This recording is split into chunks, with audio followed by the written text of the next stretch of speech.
foreknowledge and predetermination. The two are not identical. God indeed does foreknow everything, but he does not predetermine us independently of our will and our merits. Just suppose that you knew the stock market very well, and because of your superior knowledge of business conditions, you said that such and such a stock within 6 months would be selling 10 points higher than it is now. Suppose 6 months later it actually sold 10 points higher. Would you have predetermined and caused it to be 10 points higher? Although you foreknew it. There were other influences, were there not, besides your superior knowledge? The people you know and trust are on EWTN.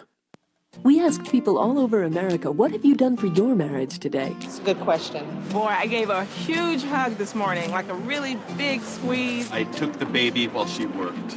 I got up with the baby while he slept. Yeah. We've actually organized a date night tonight. I cooked my husband's favorite breakfast. Well, I've done today what I usually do, and that is obey. What have you done for your marriage today? Don't forget the small stuff. Need ideas? Go to foryourmarriage.org. A message from the Catholic Communication Campaign.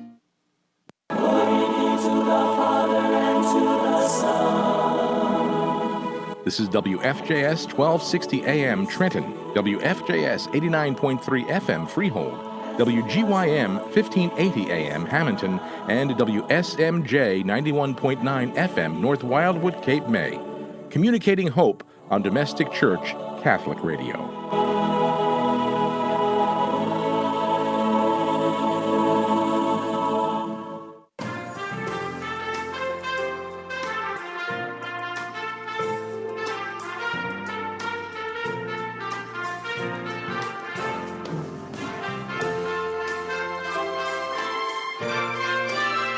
Well, welcome back, my friends. Another hour of Friday Live here on this lovely September 4th, 2020. We are beginning our Labor Day weekend and the end of...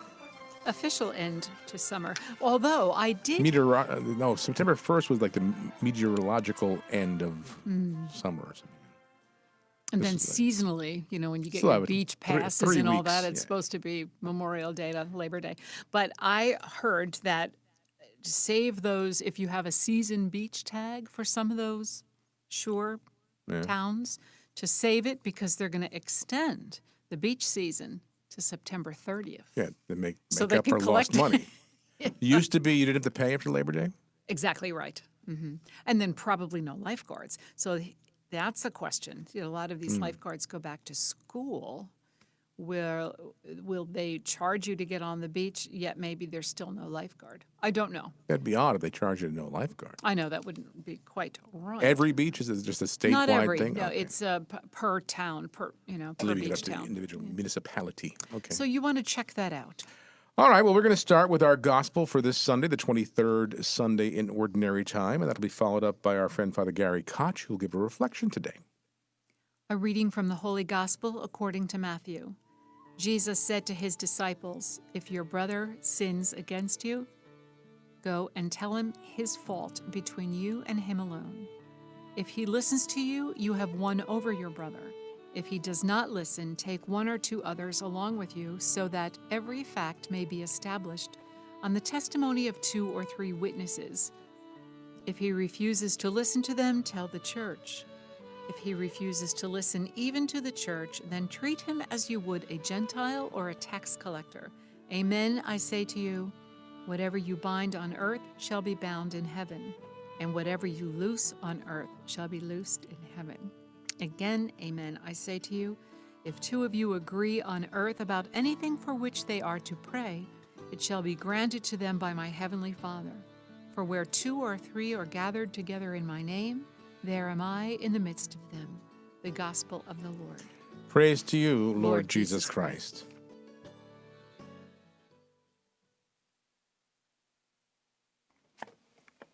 The practice of fraternal correction is an ancient one. It predates Jesus' instruction to the disciples in the Gospel for this 23rd Sunday of the year, and it finds a place in the law codes of various religious communities and in the Church as a whole. It is seen as necessary not only for the good working of society, but also for the growth and development of the individual person. Every parent knows the necessity of correcting the bad habits, misjudgments, or poor behavior of their children. In the workplace, we know the need to make sure that employees who miss the mark are called on the carpet for their shortcomings or missteps. Some form of discipline or correction is essential for the well-being of any organization. Given the strict guidelines in place now in light of the pandemic and the ensuing lockdown, we impose new rules for interpersonal interaction, including social distancing and the wearing of masks. Those who refuse to comply are admonished and challenged even by strangers. Certainly the need to enforce social norms was true for the Jewish community, where clear guidelines for correction of those who had lost their way was essential in maintaining the covenant with the Lord. This is, after all, the primary role of the prophets. They announced to Israel the judgment of the Lord in light of their sinfulness and in their abandoning of the demands of the covenant. Jesus extends the same notion of fraternal correction to his disciples and then to the church. When someone strays from the moral life, abandons the faith, or gets caught up in fanciful ideas, it is the role of the community to challenge that person to repentance and to conversion. The church has traditionally exercised this authority through excommunication. The purpose of excommunication is not to be a final punishment in itself, but rather to shock the person into right thinking or acting in light of being excommunicated. The Amish Mennonites practice Maidong, a form of shunning for those members who have broken the strict and disciplinary moral codes of the community. Orthodox Jews impose a Hiram as a form of absolute censure and exclusion. Other religious and social groups employ forms of shunning and communal discipline as well. As the events of the past year or so reveal, public shaming and a form of social correction are rippling through our society. Fueled by political correctness, it seems that some people have run amok with condemnations, ridicule, protests, iconoclasm, and expressions of intolerance against those deemed intolerant. Absent, however, any grasp of fundamental and absolute moral principles, this form of correction is haphazard and will inevitably fall under its own hubris. The call of Jesus is to develop and work first within the context of a personal relationship. Outside of such a relationship, attempts at correction, even by the most well-intentioned of individuals, can be more harmful than helpful.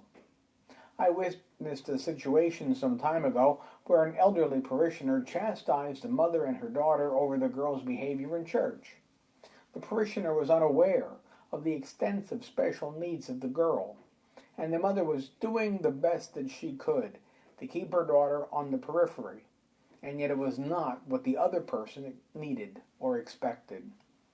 There then ensued a situation where one failed and hurtful attempt at fraternal correction demanded the fraternal correction of the presumed corrector. It is not emotion or our own needs that stand as the benchwork for assisting other people in learning and searching for the truth. Instead, it is the truth of the gospel and the demands of the moral life that are the canon by which we are called to respond to in faith. None of us is a law unto ourselves. We are instead all subject to the natural moral law and to the law as revealed to us through the Scriptures and the Church. This becomes more challenging. It is easy to demand that others conform to the way that we want them to live. It is often much harder for me to live up to the way that the gospel calls me to live. When someone fails, as we all inevitably do, that is called sin. Then we encourage and admonish, not so that we can feel good about ourselves, but so that the other person can be challenged to reflect on his or herself. Fraternal correction exists within the framework of a dialogue. When it becomes, I'm right and you're wrong, it fails to test of correction and becomes an act of hubris and judgment.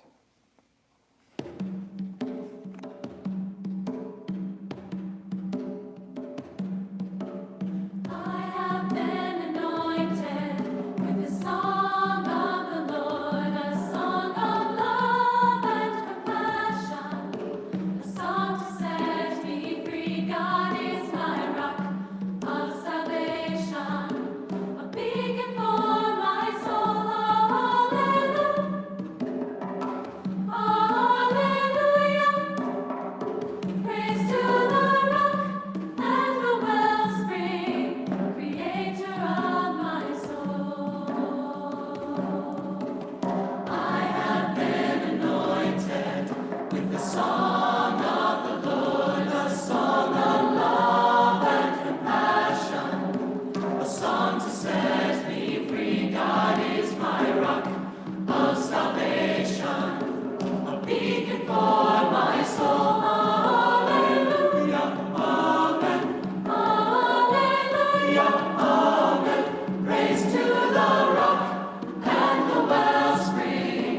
drums.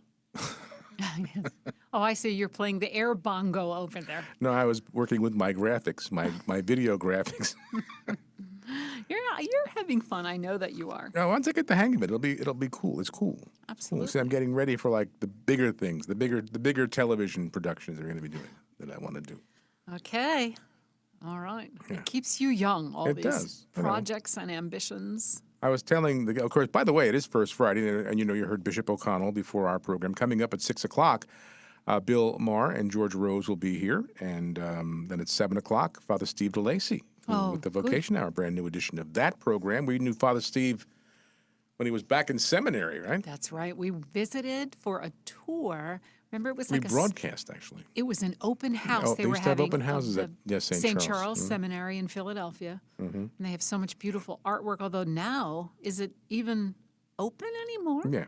Oh, They're going to apparently sell it, but Oh. a beautiful, beautiful area and beautiful property. Yes. Worth a lot of money, I'm sure. Yeah. Sadly, it's not full. No, but that's when we met Stephen DeLacy Father as Steve, yeah. seminarian before he was ordained. Mhm. He was on fire. I remember his enthusiasm was just bursting at the seams, and still is. He does a wonderful job, and I'm sure he's like a Pied Piper or a magnet when it comes to drawing young people into considering a vocation. Yeah. So anyway, that program comes up, and then tomorrow, Bill and George repeat at 11 o'clock in the morning. Father Steve repeats at 5 o'clock, and then Bishop at 4 tomorrow, and then on Sunday, Bishop will be on at 10 o'clock, a repeat of that program. It was So, good to see him again, too. Yeah, he looked good. Yeah. He looked Little good. facial hair, Yeah, every now and then the beard pops out. the quarantine beard. Yeah. But I was telling you the other day, and I finished it last night. I enjoy biographies, just I'd like to read and watch about.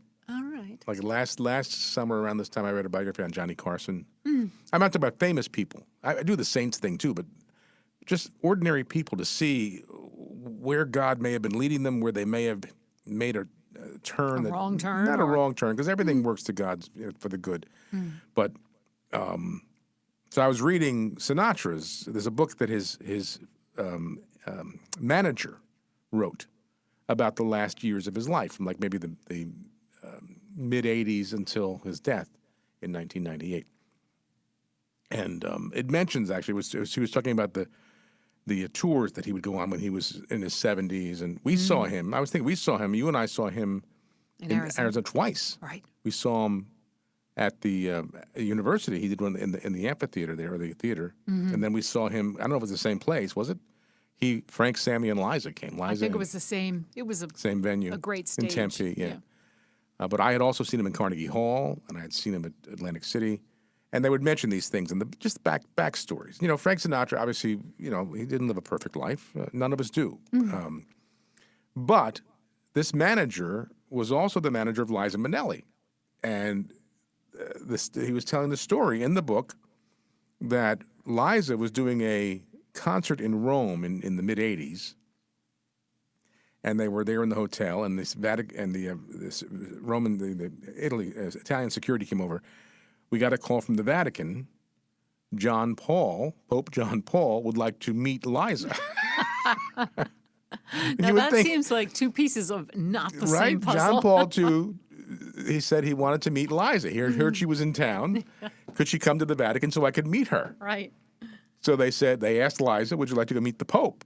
Now, Liza, I know her mother was not Catholic. I would imagine her father, Minnelli, probably was raised Catholic, probably wasn't a practicing Catholic.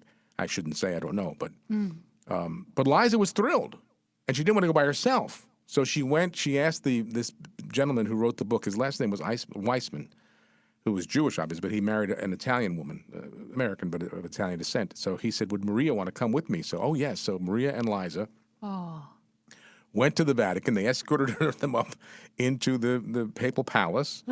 And what a thrill. There's John Paul. And John Paul greeted them, and he went over to them, and he put his hands on each of them and blessed them. And they said Liza was so frightened. She was frightened. And the first thing John Paul said to Liza Minnelli was, I hear you've been married many times. I bet she was more frightened. How do you answer that? And she didn't answer. Just kind of I'm in trouble. And he said, are you married now? And she said, oh, yes, to a wonderful man. And so he said, I loved your mother. And she said, I did too. And he went over to a drawer, and he opened the drawer, and he got out rosaries, and he gave each of them a set of rosaries, and gave them another blessing, and sent them on their way. And you wouldn't think that really happened, but there was a picture of Liza Minnelli there with John Paul II. Wow. And she had on this like round hat, she was all in black, typical Liza, not in her stage outfit, obviously. No sequins. No mini skirts. But she went back, and I guess later on, somewhere down the road, Sinatra happened to be in Europe too, and he met up. They knew each other. And she said, I met the Pope. I met John Paul II. And Sinatra said, yeah, I met him a couple years ago. He wanted to see me, and he called me to the Vatican. I went to see him, and she said he gave me a very special gift. He gave me rosaries. And Sinatra said, well, he gave me a special gift too. And she said, what did he give you, rosaries? And he said, no. He told me it was a piece of the real cross. Oh, my. So Pope John Paul II gave Sinatra a true relic of the true cross. Mm-hmm. Sinatra seemed to know, he was raised Catholic. Sure. Seemed to know what it was. And Liza said, well, what did you do with it? And he said, I have it hanging on my bedpost at home.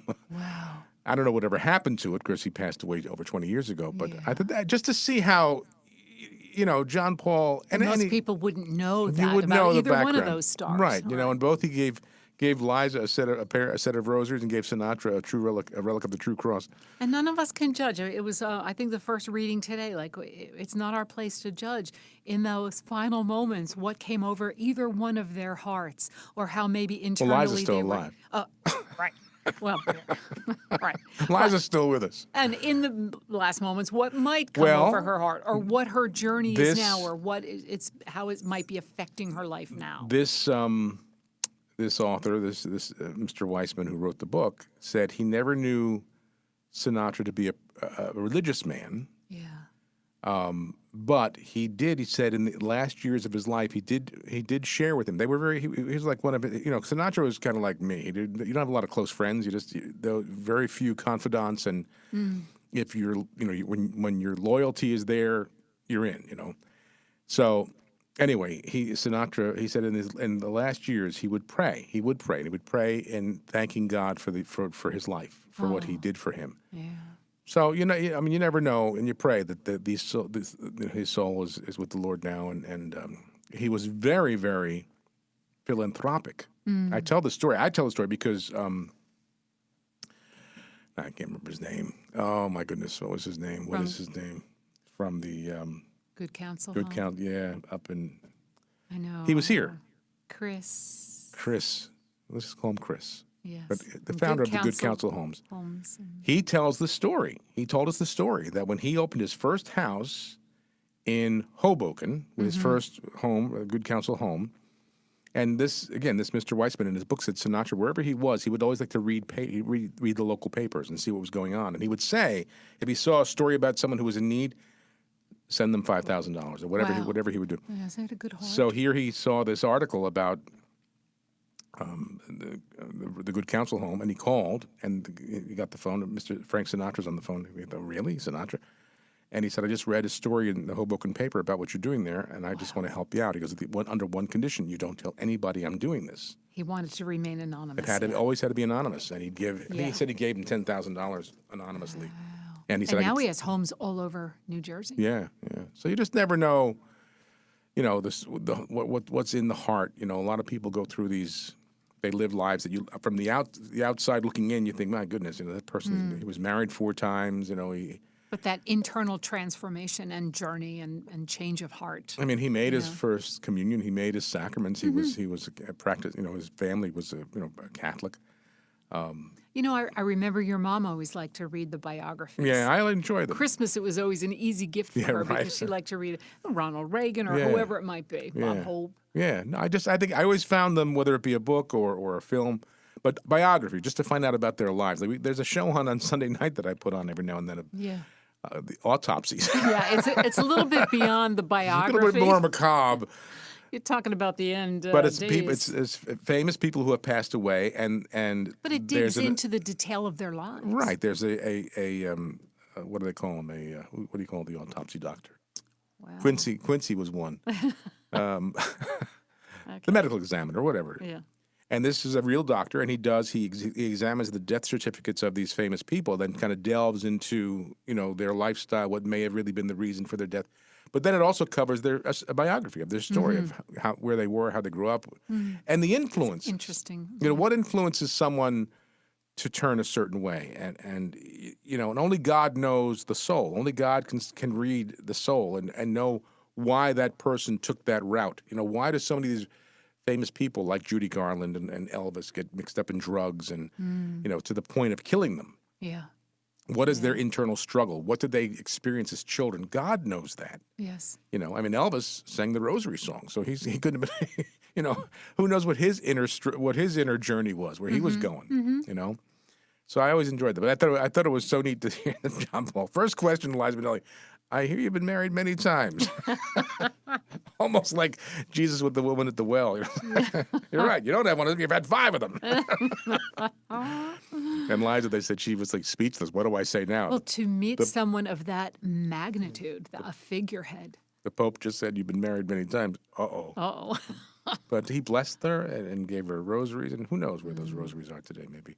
Because, Angela, our daughter, met her, Liza. Yeah, I got to speak with her for a few minutes. At that little club in New York that time. Yeah.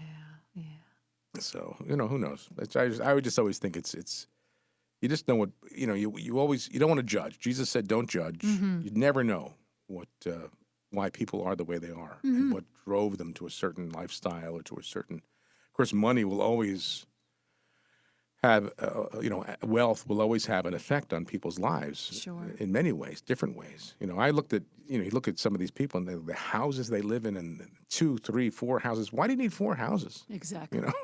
I just don't get it. A 6-car garage because they have so many vehicles, and it's to excess, which is sinful in it of itself. If it's abused. Gluttony. No, if it's abused. I mean, there's nothing wrong with wealth. Wealth is not a sin.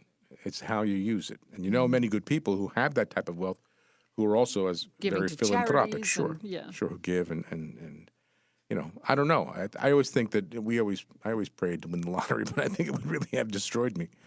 Well, it does to my change. excesses. Would have fed my excesses. It probably would not have been good for us. That's why we never won. That's why we're and still I poor. don't play, so that's why I never won. That's the reason. You have to buy a ticket to win it. I always said if we won the lottery, I'd put Catholic radio stations up and down the East Coast. Yes.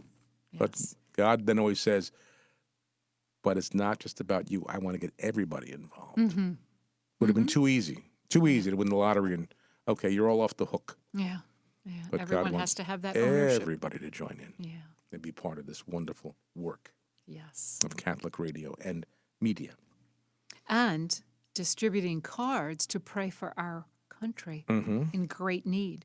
So maybe put the shout out again if somebody wants these beautiful, looks like a postcard. I wish in a way I could just mail these to people. I suppose I could put a label on the back. But Well, it's if I two-sided. left the back, left the back blank, you could have. But No, but it's perfect the way But it I'll is. tell you If what, it's we're laminated, getting requests from other parts of the country, and California, they are going, Texas. so don't yeah. wait. Yeah, they're going like hotcakes, as they used to say. Go to our website, domesticchurchmedia.org, and up on top there's a prayer.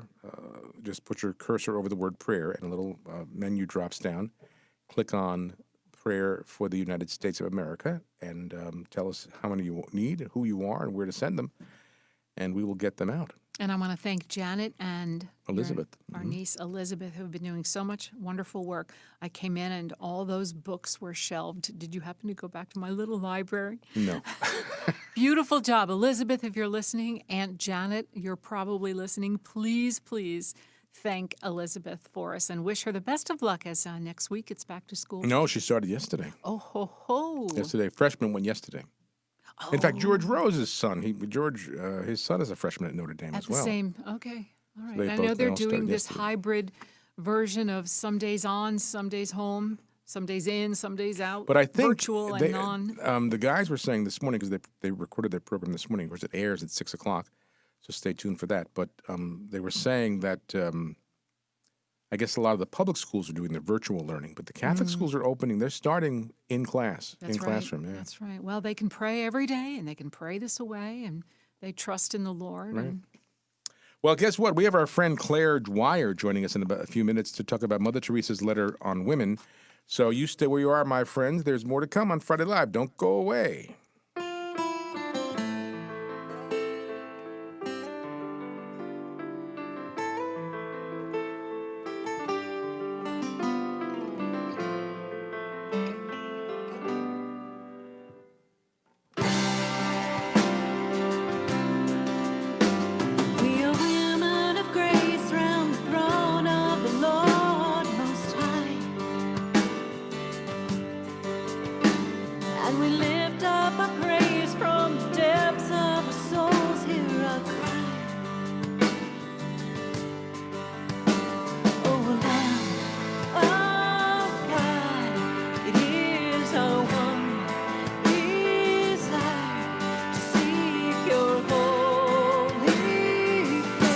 To be women of grace. We are women of grace round the throne of the Lord Most High. And we lift up our praise from the depths of our souls. Hear our cry. Oh, Lamb of God, it is our one desire to seek your holy face, to be women of grace.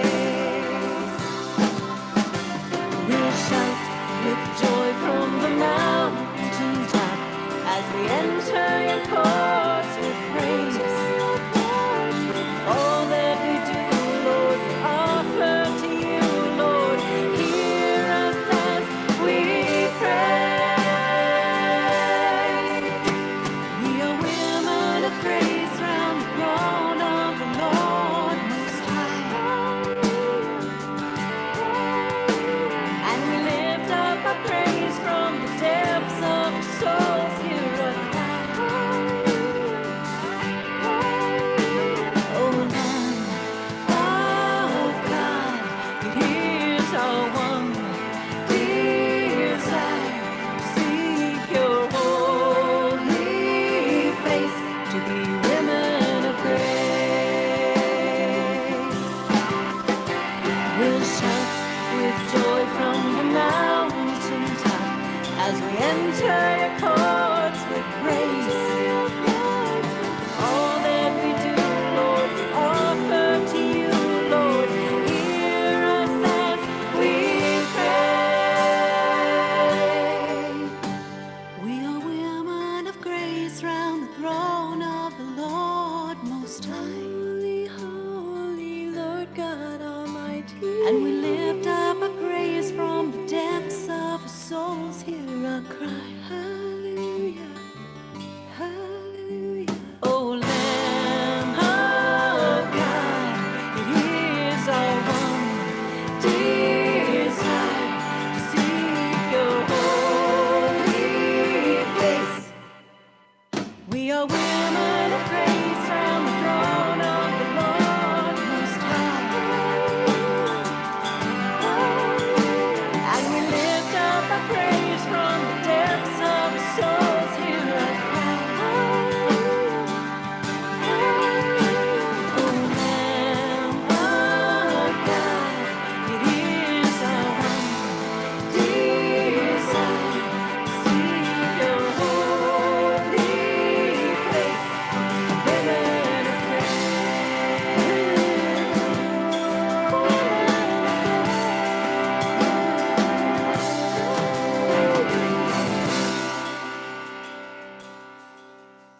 All righty, welcome back, friends. Happy to have you here on this last half hour leading up to this beautiful Labor Day weekend. And we want to welcome to the program, a wonderful friend of ours. And she's a blogger, she's an author, she's a beautiful person, mom, wife. And we know that she has something very special to talk about today because tomorrow we celebrate the feast of Saint Teresa of Calcutta, Mother Teresa. Welcome, Claire Dwyer. How are you, Claire? Hi, Jim and Cheryl. I'm great. How are you? It's good to be here. Good to hear you that you've survived the Arizona summer, although it's still going on, right? Oh, gosh. Yes. In fact, my daughter said today, we went outside, she's like, how does it feel hotter than ever? It's just because, I said, honey, it's because we're in month number, Yes. I'm looking at my 4 of triple digits. I'm looking at my weather app, and it says Phoenix is 115 degrees. It's been a record-setting year, and we've had almost no rain. So on top of, a plague, we feel like we're in the middle of the Old Testament here. There's droughts and COVID and what else? You've got a little bit of everything. Wow. I can remember it, and we just lived there the 3 years, but you would start counting the days and maybe even placing bets for the first day that it would go under 100. Mm-hmm. And you'd get all excited about it. So if it's 115, you can have your Labor Day barbecue by just throwing some meat on the sidewalk. That's right. Practically. And the pools feel like a bathtub. Yeah, so we that know doesn't that. even help. We know that. We know that. But you know what? It's going to get nice in just a few months, and then hopefully we'll be back out there in February for a few weeks. I hope to come. We love that. We love that area. But again, today, a beautiful day tomorrow, the feast of Saint Teresa of Calcutta. And Claire, you have written a wonderful piece that you shared with me, and it's on your, I guess it's would you consider your blog at eventhesparrow.com? Even the Sparrow, yep. Mm-hmm. Right. I just love Saint Teresa. I always want to still call her Mother Teresa because she was such a mother to all of us, to the world. I mean, there was for good reason that she just had this universal appeal, and it didn't matter what faith you were. You just were drawn to her. It was like this magnetic personality. And I think we were all surprised to discover after she died that even though she just radiated this love and light, she was herself in this darkness for decades. Yeah. I read that book that her, I can't think of the title right now, but it was about her 50 years, basically, of that darkness. Like darkness of the soul. Yeah. Mm-hmm. And she was almost like, I've heard it said that she was like a victim soul. Mm-hmm. So this is not, a typical spiritual experience. Thank goodness God doesn't ask us this of most of us, but it was, and she came to see it by the end of her life as a gift. Yeah. That in the darkness, he was giving her a unique spiritual gift. So, but another gift of hers, in addition to her love and her, the mercy that she showed so beautifully on the streets with all of the people that were unwanted by the rest of the world, she also had this gift for truth and telling it like it was. Mm. And we have all these examples of her addressing, delegations or assemblies of, legislators or politicians, and she would not hold back. For a little tiny and she woman. could get away with it. Yeah, That's right. She was a powerhouse. That's right. She was. She was this tiny, straight-talking powerhouse, and she was probably the only one who could get away with that and still be invited back. That's but right. Thank goodness for her, because I remember, this is a time when we need it. Yeah, I remember that time, and it's been passed around the internet. But when she was giving a talk, and was the prayer breakfast or what? But I know President and Hillary Clinton were in the front row, and Al Gore and Tipper there, and she didn't. Mother just went not into them personally, but about the culture. And they were looking down. Their feet were, they didn't know what to do. They just felt like little kids being scolded because she wasn't even She wasn't even directly going at them, but just the culture itself. Speaking on the topic, right? Right. Just mention abortion, and they all reach for their water glass, right? I mean, where do you look? That's right. And there's this beautiful story, and that this is very timely, not only because her feast day is tomorrow, but also. This month marks the 25th anniversary of an important event for the world, which most of your listeners probably don't know about, but it was the 4th World Conference on Women that was held, that the United Nations held in Beijing, China, in 1995. Now, even if you haven't heard of that conference, you have heard of the word gender, right? Which was kind of launched into the world platform through that conference. And that's very, very significant. Yeah. How many of us have gone to the doctor and we're not asked if we're male or female, we're asked what our gender is. Right. And, there's how many now that we could say that we are, which of course the church teaches is a lie. Right. God created male and female. And so this conference it was interesting because the months before the conference opened, as often happens, the delegations would draft documents. And so these were documents that were going to be ratified at the conference, but not written there. So the Vatican has a delegation involved in the United Nations.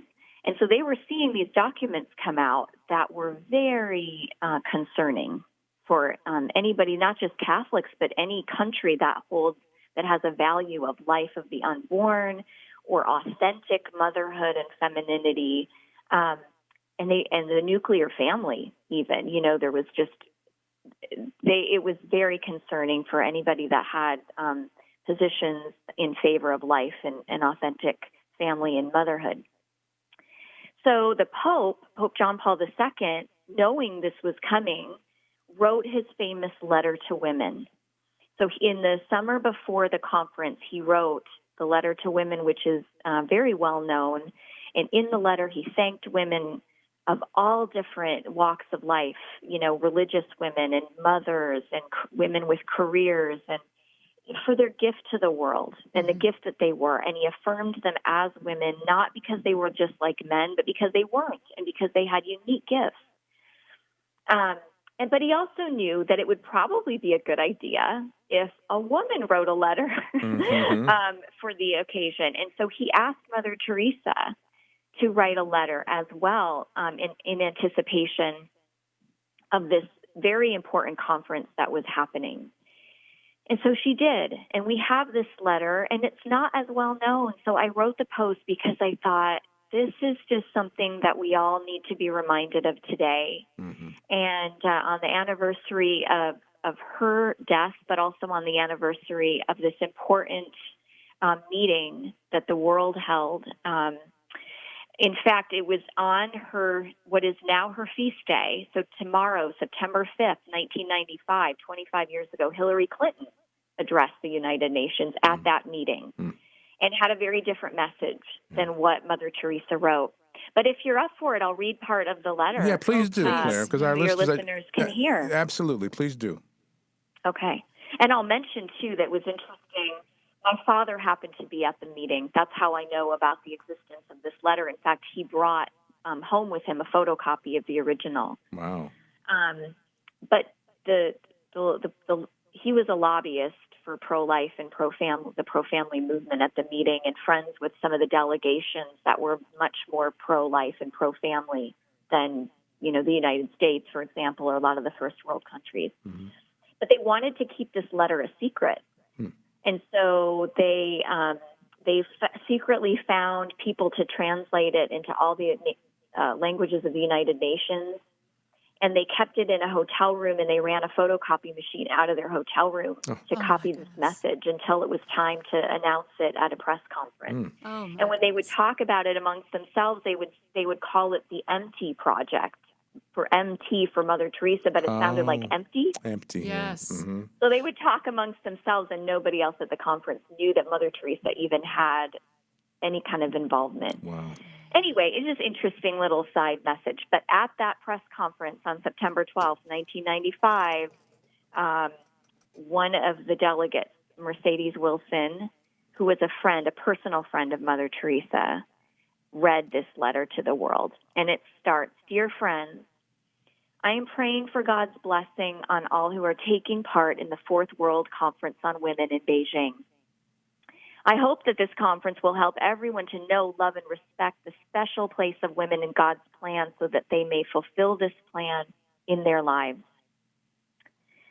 I do not understand why some people are saying that women and men are exactly the same." Don't you love how she's just like, this doesn't make any sense. Right. "And are denying the beautiful differences between men and women. All God's gifts are good, but they are not all the same. As I often say to people who tell me that they would like to serve the poor as I do, what I can do, you cannot. What you can do, I cannot. But together, we can do something beautiful for God. It is just this way with the differences between women and men. God has created each one of us, every human being, for greater things, to love and to be loved. But why did God make some of us men and others women?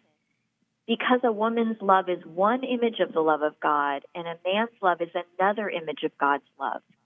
Both are created to love, but each in a different way.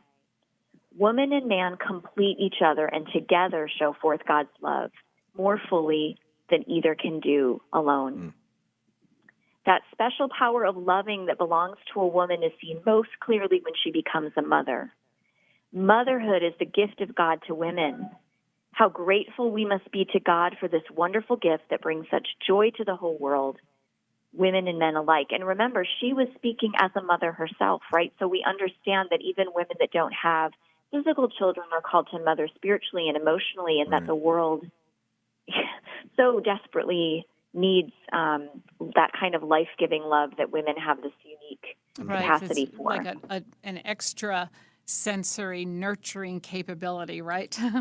Exactly. Yeah. And then she goes on and she says, we can destroy this gift of motherhood, especially by the evil of abortion, but also by thinking that other things like jobs or positions are more important than loving, than giving oneself to others. No job, no plans, no possessions, no idea of freedom can take the place of love. So anything that destroys God's gift of motherhood destroys his most precious gift to women, the ability to love as a woman. And you have to remember, too, what the conference was aiming to do was to liberate women from many legitimate things. I mean, we can't pretend that women haven't suffered tremendously and still in many places suffer injustice and do not have the freedom that they should have to grow and to be whole persons. But in so many ways, this conference and so many other, policies worldwide want to force so many countries, poorer countries that can't defend themselves, to accept these radical ideas like, forced sterilization. Isn't it ironic they have this conference on women in China where millions of women are aborted, because they have this 1 or 2 child policy that they have. And not only that, but they've, coercively sterilized millions of women. And left to die because they are female. Exactly. Right. And most of them don't want it, and yet they're told, like, this is, liberation. And that's an extreme example. But even, in my father's work in international pro-life, he has seen it time and time again. First world countries will go to third world countries where life is protected in their constitution. And they'll offer to help them if they will accept abortion and sterilization and contraception.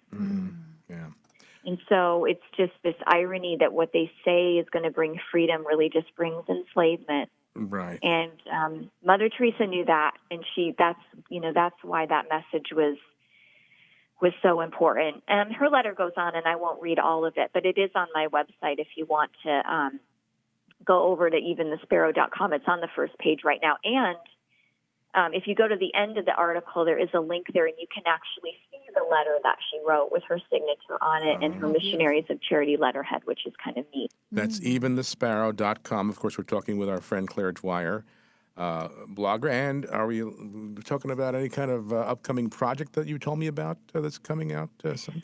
Well, funny you should ask. Yes. I just handed in a book, which is in the publisher's hands right now. Sophia Institute Press is publishing my book on St. Elizabeth of the Trinity. It'll be called This Present Paradise. And I'm excited and I'm nervous, so maybe I'll come back and talk about that later. Claire, you are always welcome to come back and be with us. And any, like I said, your blogs, everything is so beautiful. And as you were reading that letter from Mother Teresa, and she was talking about, it was talking about the complementarity between men and women on the spiritual level. We all know, of course, the complementarity of our physical nature. But the complementarity of love on a spiritual nature, how what a woman can give and what a man can give and bring. And how the children need both of those. Oh, yeah. That's so true. So true. So again, Thank you so much for shedding light on that. I think it sounds like an excellent read. And to think that 25 years ago, that there was still this, agenda starting to creep out and spread, and that you had to go underground to spread the good word and the truths that Mother Teresa wanted to share. It's true. It's really true. I remember my dad coming back from that conference, and I was a college student at the time. Dating myself a little bit, but he said, I said, how was it? And he said, you know what just happened? He said, they just took a word, gender, which means, that in other languages, right, it means like the masculine or feminine of a pronoun. Mm-hmm. Right. He said they just redefined it to mean basically anything they want it to mean. And he said, just watch what's going to happen. Yeah, set us that up was for in 95. Yeah. right, exactly. Right, especially you see what's going on the today. fallout from that now. So that was, but the church always knows. The church anticipates, right? Even before that was a reality, Pope John Paul II had already written about theology of the body and written Mulieris Dignitatem and written to women because he knew that we were going to need reinforcements. And so we have to pray for his intercession, pray for St. Teresa of Calcutta's intercession, especially tomorrow, that our world will get back on track and Amen. we will rediscover the beauty of how God created us. Yeah, beautiful. Claire, thank you so much for being with us and for sharing all these wonderful, wonderful insights, especially on this day, the eve of the feast of our dear Mother Teresa, St. Teresa of Calcutta. And any release date on your book? I'm told to expect it in December. December, okay. Oh, well, we'll certainly have you back then. All right, then. It'll be All right. cooler for you then, too. Yes, I'll be a happy girl. All right. Very, very good. Have a great Labor Day weekend, Claire, you and your family. Thanks for being with us today. God bless you.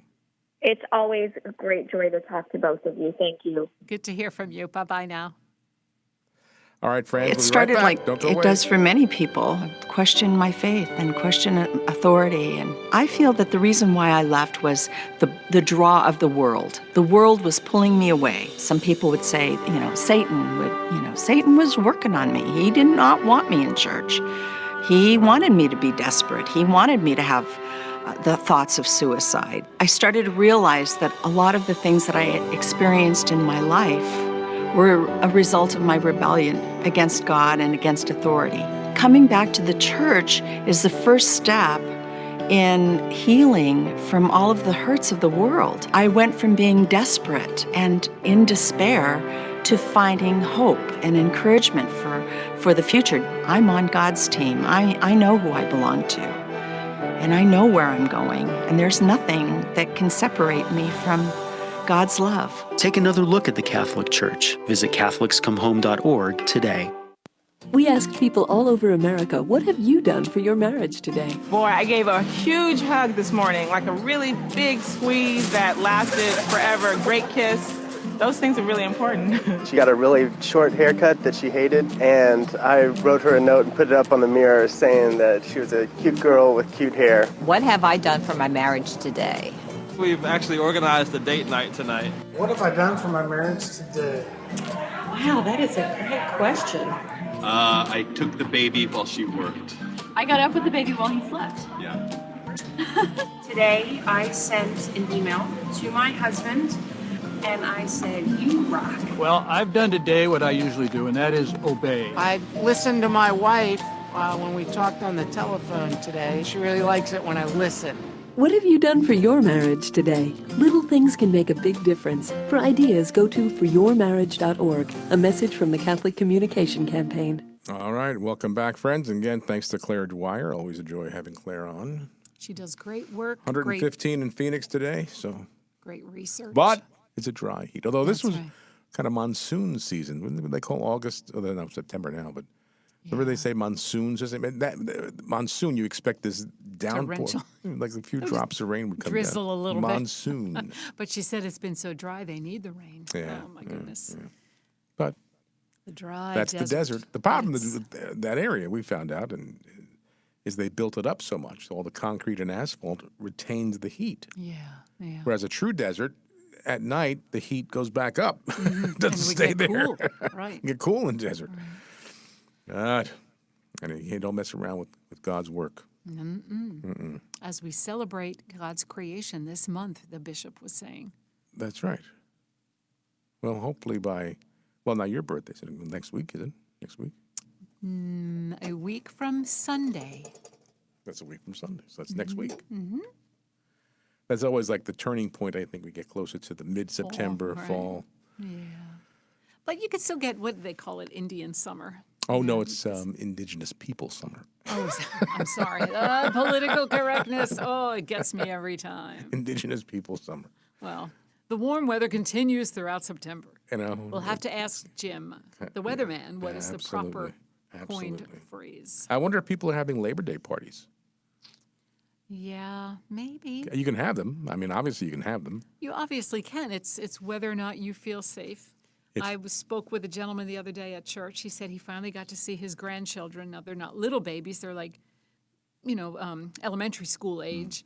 But he showed me a picture. He goes, I hadn't seen them since February, and they just got together. So it's just how everybody feels, that And comfort people's level. different comfort levels. Yeah, that's all there is to it. No, they're saying, the numbers are looking better and better every day, from what I can read, so hopefully. And I was reading, actually not reading, again, you'll hear it coming up at 6 o'clock, Bill Maher and George Rose, brothers in arms. Bill will explain how, was in pharmaceuticals and things, how a virus, as it mutates, will get less severe because it doesn't want to be so strong that it kills its host. So it mutates to adapt. So that's why viruses kind of go away. Oh. So, but or live on, but at a much less severity. Yeah.